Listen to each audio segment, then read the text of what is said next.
পৃথিবীতে অত্যাচারী ও খোদাদ্রোহী শাসকদের একজন ছিলেন ফেরাউন। অত্যাচারের উদাহরণ টানতে গেলে মানুষের মুখে চলে আসে ফেরাউনের নাম। ফেরাউন শুধু অত্যাচারী শাসকই ছিলেন না, সে নিজেকে খোদা দাবি করত, আল্লাহর পরিবর্তে তার ইবাদত করতে বলতো। ফেরাউন তার রাষ্ট্র ও ক্ষমতা টিকিয়ে রাখার জন্য মানুষের উপর নির্মম নির্যাতন চালাতো এবং সে যুগে শিশুদেরকে হত্যা করত। ইতিহাসের বর্ণনা মতে জানা যায়, ফেরাউন কোনো ব্যক্তির নাম নয়, এটি তৎকালীন মিশরীয় সম্রাটদের উপাধি। কিবতি বংশীয় এই সম্রাটরা কয়েক শতাব্দী ব্যাপী মিশর শাসন করেছেন। লাশ মমি করা, পিরামিড তৈরি করা প্রভৃতি তাদের সময়কার বৈজ্ঞানিক উন্নতি বহন করে। মুসা আলাইহিস সালামের সময়ে দুইজন ফেরাউন ছিল। লুইস লন্ডিং এর তথ্য মতে জালিম ফেরাউনের নাম ছিল দ্বিতীয় রামসিস, আর ডুবে মারা ফেরাউন ছিল তার পুত্র মারনেপতা। হামান নামক এক ব্যক্তি, যে ফেরাউনের প্রধানমন্ত্রী ছিল, এই হামান ফেরাউনকে বাদশা হবার স্বপ্ন দেখাতে লাগলো। প্রজারা যাতে নিরেট মূর্খ হয়ে থাকে এবং তাকে খোদা বলে মান্য করে, তার জন্য যুক্তি পরামর্শ দিতে লাগলো।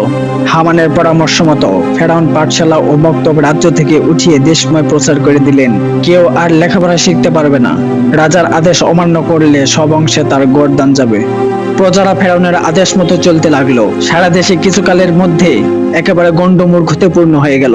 তার উদ্দেশ্য সিদ্ধ হবার পর প্রত্যেককে একটি করে তার নিজের প্রতিমূর্তি দিয়ে তাকে সৃষ্টিকর্তা এবং উপাস্য বলে পূজা করতে হুকুম দিল, এবং তার আদেশ মতো প্রজারা তার প্রতিমূর্তিকে খোদা বলে মানতে শুরু করলো। এমন সময় আল্লাহ তাআলা মুসা আলাইহিস সালামের উপরে ওহী নাজিল করলেন এবং পথভ্রষ্ট মানুষদেরকে সত্য ধর্মে ফিরে আনার দায়িত্ব দিলেন। একদিন মুসা আলাইহিস সালাম তার ভাই হারুন আলাইহিস সালামকে নিয়ে ফেরাউনের দরবারে হাজির হলেন। মুসা আলাইহিস সালাম ফেরাউনকে বললেন, তুমি যে নিজেকে খোদা বলে প্রচার করছো তা অত্যন্ত অন্যায়।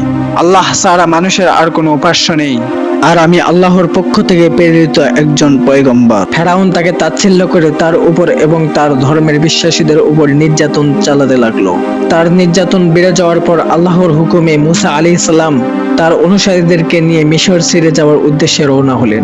তাদের চলে যাওয়া দেখে হামান সহ আরো অন্যান্যরা ফেরাউনকে কুপরামর্শ দিতে লাগলো। ফেরাউন তাদের কুপরামর্শে সৈন্য সামন্ত নিয়ে তাদের পিছনে ধাওয়া করতে লাগলো। ততক্ষণে মুসা আলাইহিস সালাম তার অনুসারীদেরকে নিয়ে লোহিত সাগরের তীরে এসে পৌঁছে গেলেন। এমন সময় তারা পিছনের দিকে তাকিয়ে দেখতে পেলেন অগণিত সৈন্য তাদের ধরার জন্য পিছনের দিকে এগিয়ে আসছে। তাদের পেছনে সৈন্য, সামনে প্রকাণ্ড লোহিত সাগর। তারা ভয়ে কাঁপতে লাগলো। এমন সময় আল্লাহ তাআলা মুসা আলাইহিস সালামকে আদেশ করলেন, মুসা, তোমার লাঠি দিয়ে সমুদ্রে আঘাত করো। তিনি আল্লাহর আদেশ মতো তাই করলেন। বিশাল সাগর দুই ভাগে ভাগ হয়ে দেওয়ালের মতো দুই পাশে দাঁড়িয়ে রইল। সেই পথে মুসা আলাইহিস সালাম ও তার অনুসারীরা নিরাপদে উপরে চলে গেল। তখনও সাগরের সেই রাস্তায় সেইভাবেই রয়ে গেল। ফেরাউন তার লোকজন ও সৈন্য সামন্ত সহ সাগরের কাছে এসে থামলো। সে দেখলো সাগরের মাঝে একটি আশ্চর্য রাস্তা তৈরি হয়েছে। সে মুসা আলাইহিস সালাম ও তার লোকজনদেরকে এ পথে ওপারে যেতে দেখলো। সে মুসা আলাইহিস সালাম ও তার অনুসারীদেরকে আক্রমণ করতে তার বাহিনী নিয়ে লোহিত সাগরের রাস্তায় নেমে পড়ল।